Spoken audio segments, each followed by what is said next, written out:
शरणं गच्छामि। सम्मानित साथियों, नमो बुद्धाय, जय भीम। आज के अम्बेडकर संदेश में आपका हार्दिक स्वागत है। आज के अम्बेडकर संदेश में ऐतिहासिक बौद्ध ब्राह्मण संघर्ष की बात होगी। बौद्ध ब्राह्मण संघर्ष का इतिहास जानेंगे। अगर आप अंत तक वीडियो को वॉच करेंगे तो आज के अम्बेडकर संदेश में अंत में निष्कर्ष लेकर आप जाएंगे, इस प्रश्न का जवाब लेकर जाएंगे कि ब्राह्मण शाकाहारी क्यों बने। सम्मानित साथियों, हर कोई चाहता है कि वीडियो के प्रारंभ से वो जब वीडियो को प्रारंभ करता है तो वीडियो के अंत तक इस उद्देश्य के साथ देखता है कि इस वीडियो में उसे निष्कर्ष मिलेगा या नहीं। तो आज के वीडियो में ये निष्कर्ष मिलने वाला है। हर अम्बेडकरवादी, हर बुद्धवादी को आज के अम्बेडकर संदेश को इसलिए देखना चाहिए क्योंकि इतिहास जानने का ये सुनहरा अवसर आवाज का ऑफिशियल यूट्यूब चैनल पर आपको मिल चुका है। तो आइए शुरू करते हैं आज का अम्बेडकर संदेश। लेकिन उससे पहले हम आपको बता दें, आज का अम्बेडकर संदेश हम लेकर उपस्थित हुए बाबा साहब डॉक्टर अम्बेडकर संपूर्ण बाग में खंड 14 से और पेज नंबर 119 से 121 तक लेकर हम उपस्थित हो चुके हैं। आज हम जानेंगे बौद्ध ब्राह्मण संघर्ष के इतिहास को। शुरू करते हैं जिसमें बाबा साहब लिखते हैं कि मनु ने गो हत्या को अपराध नहीं ठहराया। उसकी दृष्टि में पाप कर्म दो प्रकार के हैं।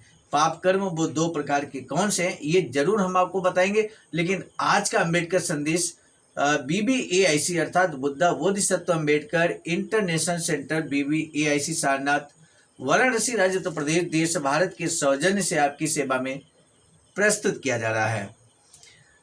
पाप कर्म मनु ने गोहत्या को अपराध नहीं ठहराया। उसकी दृष्टि में पाप कर्म दो प्रकार के होते हैं। नंबर 1 महापातक और नंबर 2 उपपातक। महापातकों में से कुछ ये हैं। नंबर 1 ब्रह्म हत्या, मद्यपान, चोरी, गुरु पत्नी गमन। ये चारों महापातक कहे जाते हैं और इनका संसर्ग भी महापातक है। उपपातक अर्थात मामूली अपराधों में से कुछ ये हैं। मामूली अपराध क्या है? गोवध मामूली अपराध माना गया। जाति और कर्म से दूषित मनुष्यों से यज्ञ कराना, पर स्त्री गमन, अपने को बेचना, गुरु माता पिता की सेवा का त्याग, स्वाध्याय का त्याग, स्मार्त अग्नि का त्याग और पुत्र के भरण पोषण का त्याग। ये जो अपराध हैं ये हल्के मामूली मानेंगे, मामूली अपराध मानेंगे। यानी कि जो गंभीर अपराध है उसमें सबसे पहले हमने आपको बता दिया ब्रह्म हत्या है, मद्यपान यानी कि शराब पीना, नशाखोरी, ये गंभीर अपराध मानेंगे। चोरी, गुरु पत्नी गमन, ये चार महापातक मानेंगे। बस आगे लिखते हैं कि इसे स्पष्ट है कि मनु की दृष्टि में गो हत्या केवल एक मामूली पाप था, उपपातक था।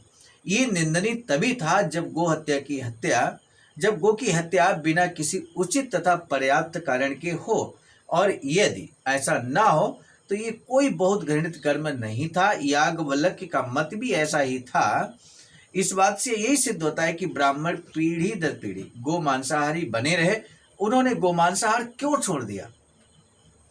वे एकदम दूसरी सीमा पर चले गए। उन्होंने गोमांसी नहीं, मांस खाना भी छोड़ दिया और शाकाहारी बन गए। ये एक साथ दो क्रांतियां हो गई जैसा दिखाया गया है। उन्होंने ये अपने दैवी स्मृतिकार मनु की शिक्षा के कारण नहीं किया गया है। ब्राह्मणों ने ऐसा क्यों किया?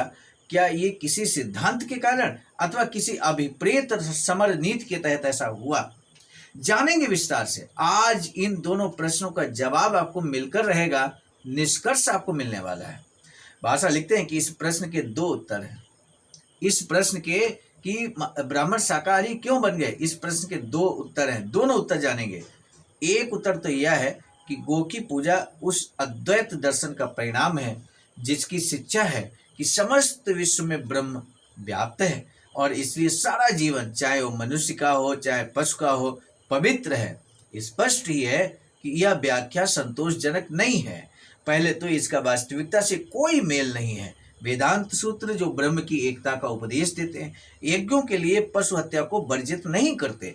यह दूसरे अध्याय के 1.28 में सूत्र से स्पष्ट है।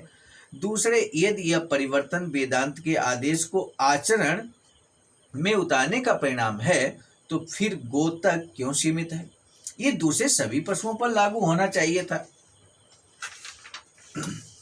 दूसरी व्याख्या पहले की अपेक्षा अधिक बेतुकी है। उसके अनुसार ब्राह्मण के जीवन के इस परिवर्तन का कारण आत्म परिवर्तन का सिद्धांत है। इस व्याख्या का भी वास्तविकता से कोई मेल नहीं है। बृहदारण्यक उपनिषद में आत्मा के पुनर्जन्म ग्रहण करने के सिद्धांत का प्रतिपादन है, तो भी उसका कहना है कि यदि मनुष्य ये चाहता है कि उसे मेधावी पुत्र उत्पन्न हो तो वृषभ या बैल के मांस के साथ भात और घी मिलाकर खाना चाहिए। फिर इसका भी क्या कारण है कि उपनिषदों में मनु के समय अर्थात 400 वर्ष बाद तक ब्राह्मणों के आचरण पर इस सिद्धांत का कोई प्रभाव नहीं पड़ा। तीसरे, यदि आत्मा के पुनर्जन्म के सिद्धांत के कारण ब्राह्मण शाकाहारी बने तो अब्राह्मण भी क्यों नहीं बने? ये कुछ ऐसे प्रश्न हैं जिनसे यहाँ पर तालमेल नहीं खाता है। तब बाबा साहब यहाँ जो विश्लेषण लिखते हैं, इतिहास बताते हैं, वो जानना हर अम्बेडकरवादी के लिए बहुत जरूरी है। अगर आपने यहाँ तक अम्बेडकर संदेश को वाच किया है तो अब मत मिस करिएगा। अब आगे बचा हुआ पोर्शन, बचा हुआ पार्ट आपको जरूर सुनना चाहिए, जरूर जानना चाहिए। और सम्मानित साथियों, अंत तक वीडियो वॉच करने के बाद आपको लगे कि ये वास्तव में ऐतिहासिक जानकारी आज आपको इस अम्बेडकर संदेश में मिली है, तो इसे आप हर बहुजन साथी, हर अम्बेडकरवादी तक जरूर पहुंचाने का कार्य कीजिएगा। ये हमारा विशेष निवेदन आपसे है। बादशाह लिखते हैं कि मेरी दृष्टि में ये ब्राह्मणों के चातुर्य का एक अंग है कि वे गोमांसाहारी न रहकर गो पूजक बन गए। इस गो पूजा के रहस्य का मूल बौद्धों और ब्राह्मणों के संघर्ष में तथा उपायों में खोजना होगा, जो ब्राह्मणों ने बौद्धों से बाजी मार लेने के लिए किए। बौद्धों और ब्राह्मणों में तू डाल डाल में पात पात की होड़ भारतीय इतिहास की एक निर्णायक घटना है। इस वास्तविकता को अंगीकार किए बिना हिंदू धर्म के कुछ अंगों की व्याख्या हो ही नहीं सकती। दुर्भाग्यवश भारतीय इतिहास के विद्यार्थियों की दृष्टि से इस बौद्ध ब्राह्मण संघर्ष का महत्व एकदम परोक्ष रहा है। वे जानते हैं कि ब्राह्मणवाद नाम की चीज रही है, लेकिन वे इस बात से एकदम अपरिचित प्रतीत होते हैं कि ये मत लगभग 400 वर्ष तक एक दूसरे पर बाजी मार ले जाने के लिए संघर्ष करते रहे और भारतीय धर्म, समाज तथा राजनीति पर उनके इस संघर्ष की अमिट छाप विद्यमान है। यहाँ सारे संघर्ष की कथा का वर्णन करने के लिए स्थान नहीं है। 2-4 महत्व की बातों का उल्लेख किया जा सकता है। एक समय था जब अधिकांश भारतवासी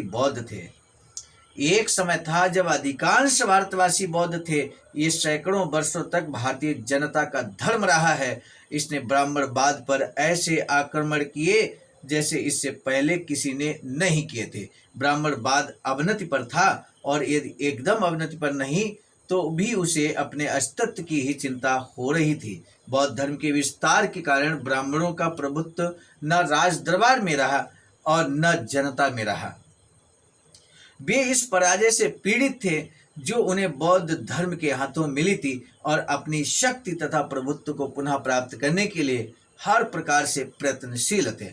जनता के मन पर बौद्ध धर्म का ऐसा गहन प्रभाव पड़ चुका था और वह उससे इतनी अधिक प्रभावित थी कि ब्राह्मणों के लिए और किसी भी तरह बौद्ध धर्म की बराबरी कर सकना एकदम असंभव था।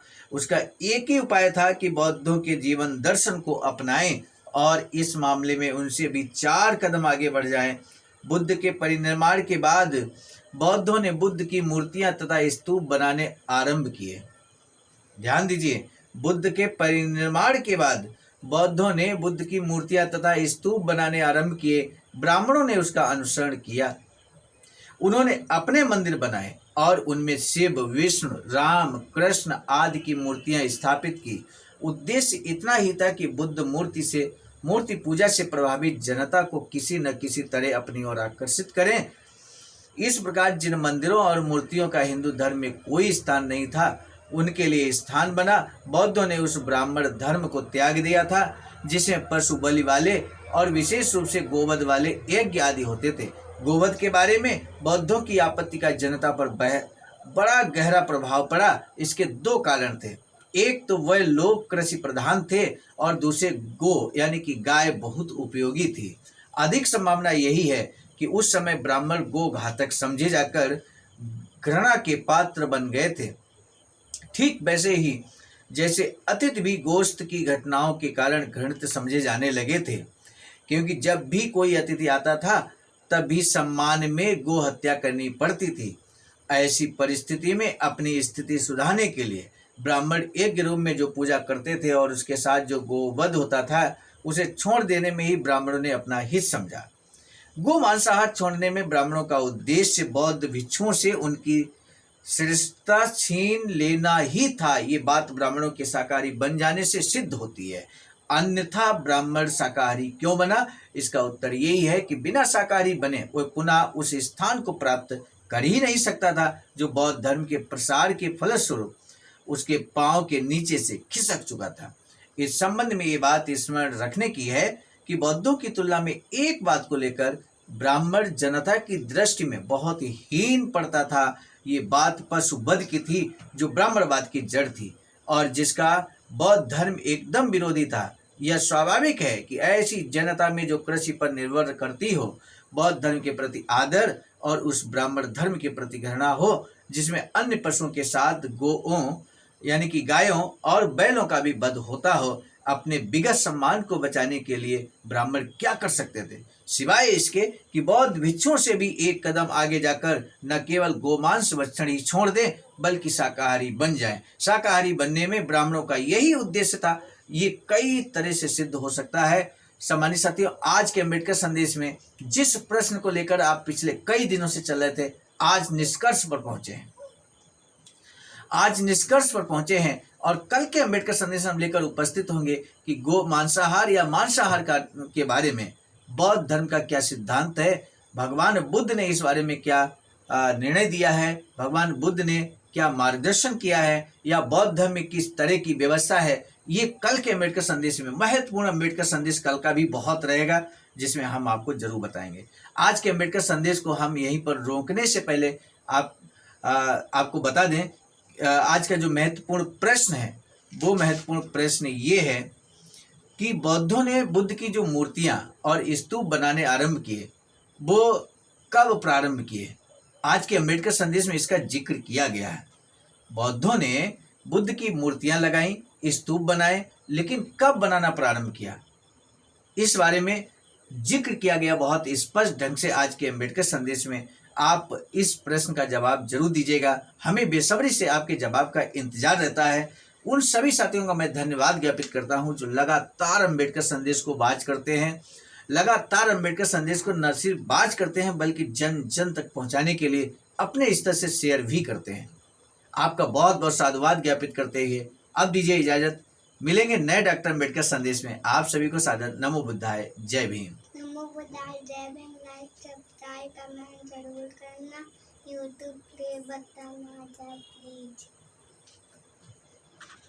सम्मानित साथियों, हम एक महत्वपूर्ण बात बताना उचित समझते हैं। बाबा साहब की अधूरी इच्छा के अनुरूप एक वैचारिकी सेंटर निर्माणाधीन है सारनाथ वाराणसी में, जहां पर 14,000 स्क्वायर फीट जमीन परचेज कर ली गई है ring road green city Faridpur Sarnath में।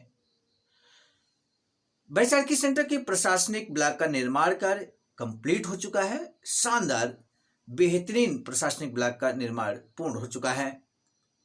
आगे अब मुख्य भवन को बनाने की बारी हम सबकी है और इस हेतु आप दिए गए अकाउंट नंबर पर अपना अमूल्य योगदान कर सकते हैं। आज का अम्बेडकर संदेश हम लेकर उपस्थित हुए थे मिशन नायक बुद्ध मित्र मुसाफिर सर, राष्ट्रीय अध्यक्ष आवाज का नई दिल्ली की प्रेरणा में प्रस्तुत करता क्रम मैं स्वयं सर्वजित आर्य, राष्ट्रीय मीडिया प्रभारी, IIT सेल आवाज का नई दिल्ली। मिलेंगे नए डॉक्टर अम्बेडकर संदेश में, तब तक दीजिए इजाजत। आप सभी को सादर नमो बुद्धाय, जय। सम्मानित साथियों, यदि आप हमारे इस चैनल आवाज का ऑफिशियल, जिस पर नियमित सुबह 5 बजे डॉक्टर अम्बेडकर संदेश आपको मिलता है, आप हमारे इस चैनल को सपोर्ट करना चाहते हैं तो हमारा आपसे निवेदन है कि आप हमारे इस चैनल को सब्सक्राइब कर लें, वीडियो को शेयर, लाइक, कमेंट जरूर करें।